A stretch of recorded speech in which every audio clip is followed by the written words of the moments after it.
Jimmy Butler and the 8-seeded Miami Heat look to keep their magical run going as they kick off their Eastern Conference Finals against Jason Tatum and the Boston Celtics. Last round, the Celtics started out slow. This round, they start out fast. Tatum in transition, and then Tatum for three gives Boston the 1-point lead. Miami's got some guys that can cock that thing too. How about Jimmy Butler with the baseline jump shot?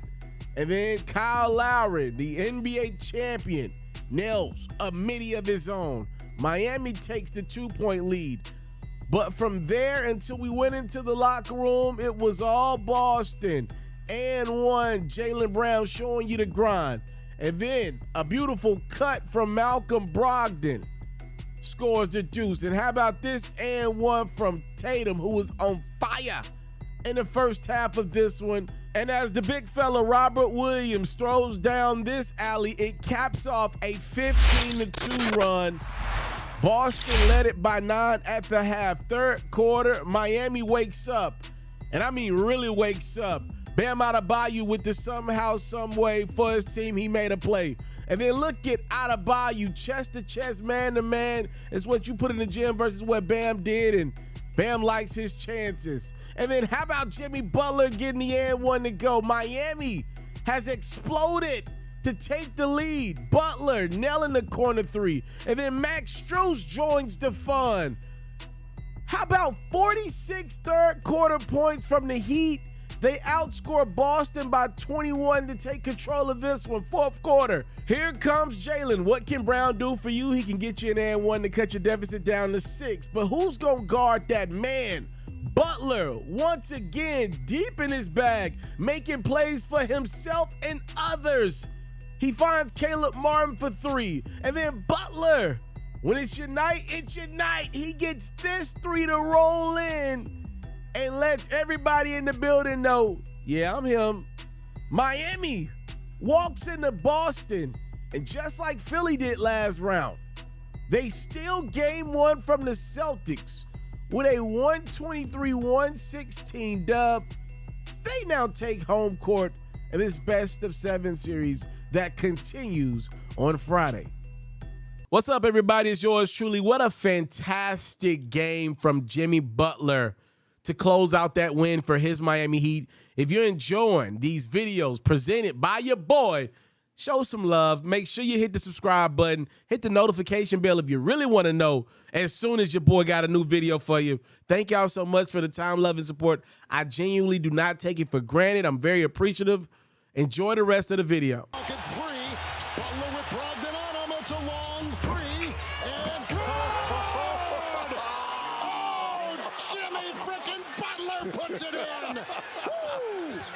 Well, I want to send this message to the Boston Celtics. I have to say this while it's fresh on the top of my brain.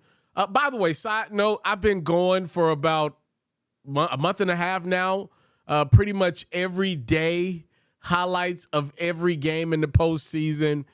Just a little quick mental update on your boy. I'm fine. I'm doing great. I feel as fresh and as sharp and as on point as I've ever been. And I just want to thank you if you've been watching any of my videos over the last month and some change throughout the regular season. I appreciate your love and your support. I feel great. I'm excited, and I feel as privileged as I could be to be able to deliver these highlights to you night in, night out of what's been a fantastic NBA postseason. Now, I want to talk Boston, and I want to say everything clearly and coherently and precisely, because Boston, y'all need to hear this message, man. Boston, y'all about to be a bad basketball team in a couple years' time. I may give y'all one more year of being a top 4 seed out east. But understand this. This goes out there to that Celtics fan base that bleeds that green. Y'all are well on your way to being a bad basketball team. Not just an average basketball team. Y'all about to go from really good to bad. And it's about to happen in a year or two span. And I understand that you guys have y'all cornerstone piece in Jason Tatum and y'all still got Jaylen Brown for now. We'll see how that ages. But I do want to put this on your brain. With Jaylen Brown making an All-NBA team, he's going to have to be paid nearly $300 million. And obviously, Jason Tatum's All-NBA pretty much every year. He's going to be paid $300 plus. So that's about $600 million given to two guys. And I will bring that up for a reason. Tatum and Brown are so great. They're able to cover up some very bad mistakes that I see being made everywhere on this Boston Celtics team this postseason. It started with the Atlanta Hawks. I went to game 3, and I just noticed that the Celtics, they just simply are not as crisp as I was accustomed to seeing them become over the last couple years of Brad Stevens. And then obviously last year, Ime Udoka was the peak of what the Celtics have been in the Tatum and Brown era. You ever just cooked some chicken?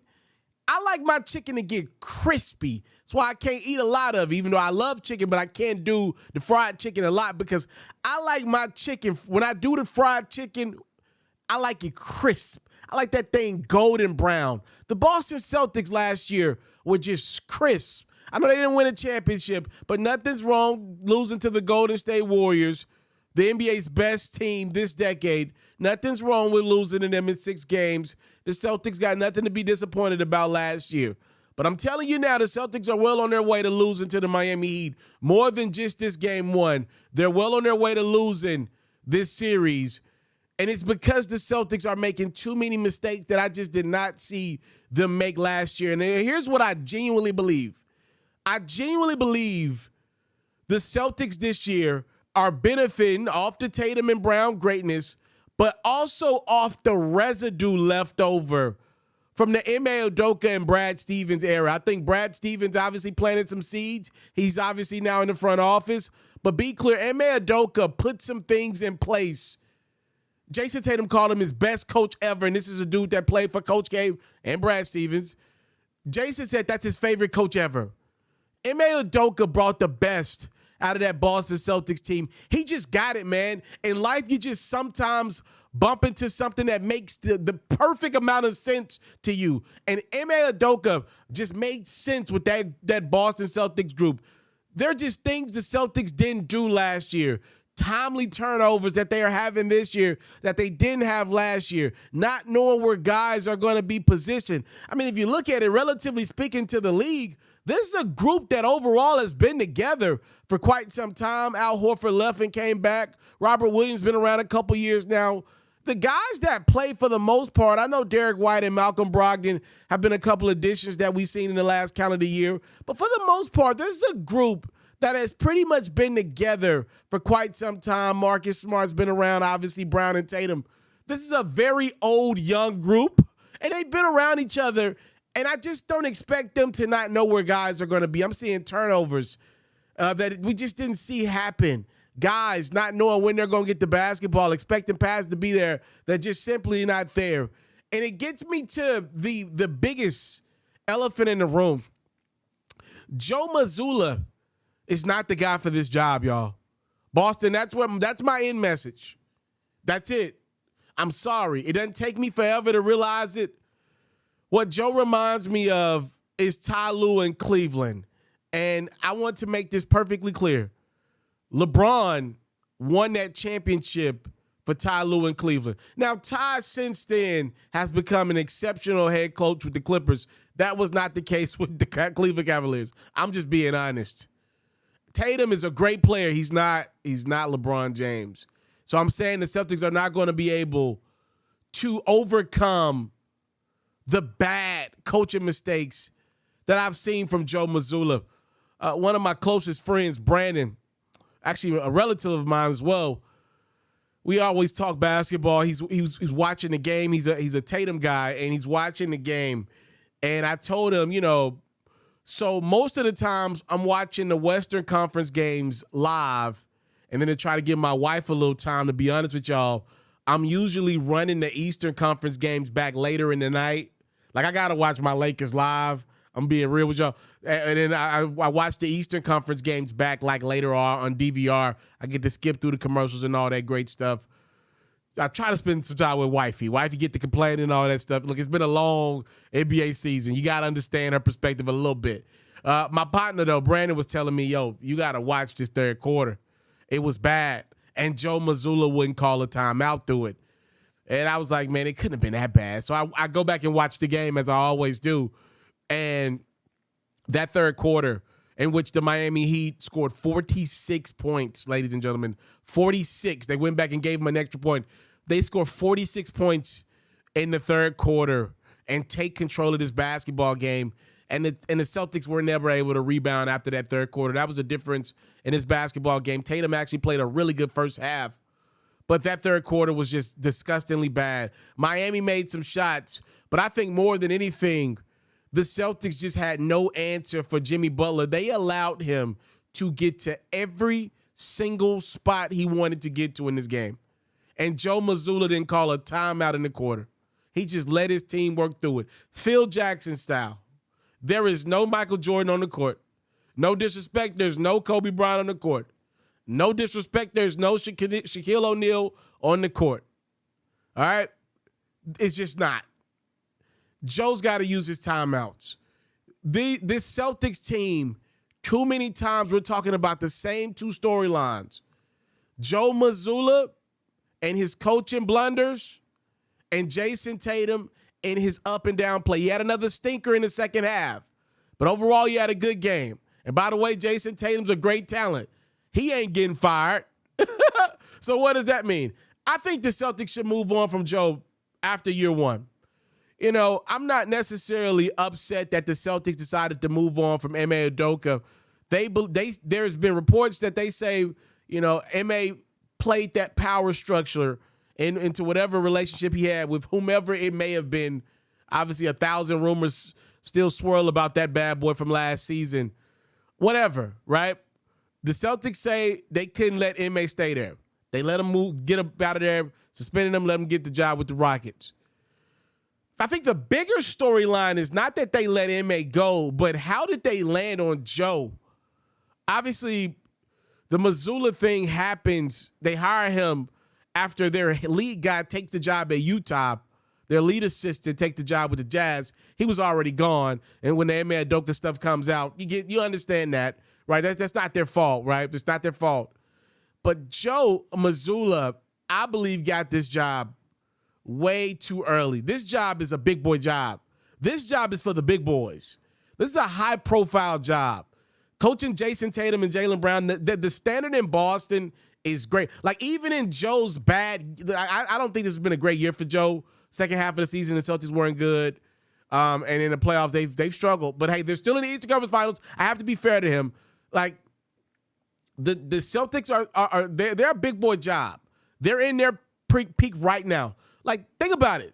Tatum and Brown are playing a lot of minutes. They're getting to conference finals year in, year out. They got to the NBA Finals last year. They're trying to get there this year. I don't know how these guys are going to age just because they're playing a lot of minutes, especially Jaylen Brown, how hard he plays on defense. Marcus Smart plays really hard. I don't know if Marcus is going to be able to keep this up for 3-4 more years. You know, I don't know how that Boston team is going to age, right?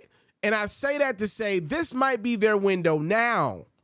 And I just think this is a high-profile job, one of the 3-4 best jobs in the league. And if you look around the league, what we're seeing right now, these high-profile jobs, if you can't produce, Doc Rivers just got fired in 3 years with Philly.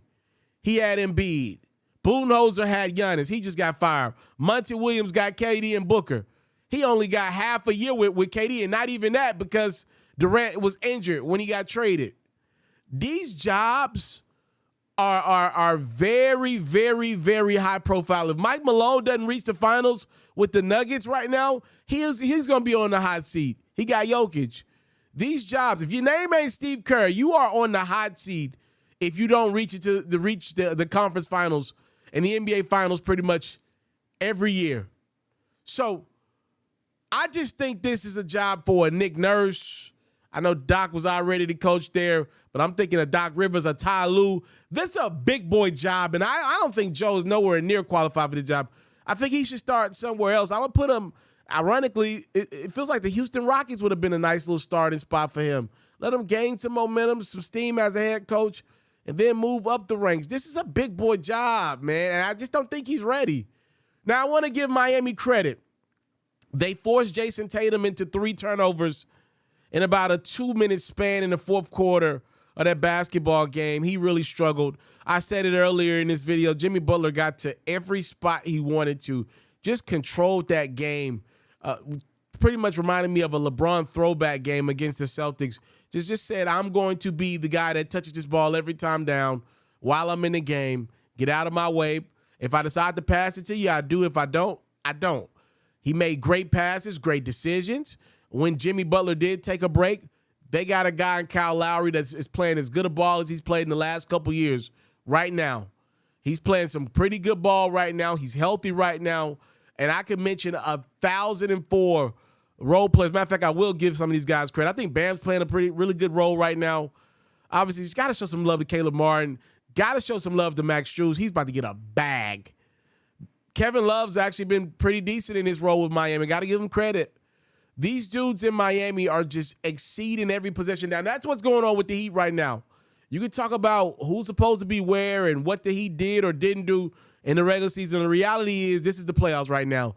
And every possession down, they are making it difficult for teams to win a possession with them. You got to win multiple possessions against that Miami Heat team, offensively and defensively. And that's just a challenge. Defensively, they're on the ground for loose balls. They're hustling hard. They're competing. They're beating you to the boards. Offense, they're doing the same thing. They're getting to the loose balls. They're giving their team second chance points. They're crashing the offensive rebounds. They're just taking this thing one possession at a time, and then you get one of these Jimmy Butler games, 1.5, 2 times a series, and they're just winning. And just give Spoelstra some credit. This is a big win for Miami as they now take home court of this best-of-7 series. So I definitely want to show them some love. They definitely deserve it with the postseason run that they continue to be on. This is an 8 seed, ladies and gentlemen, that walked right into the building of the team that was number 1 for most of the regular season and beat them pretty convincingly in that second half. Heat take game 1 over the Celtics. Cannot wait to deliver more highlights of this series. Stay tuned.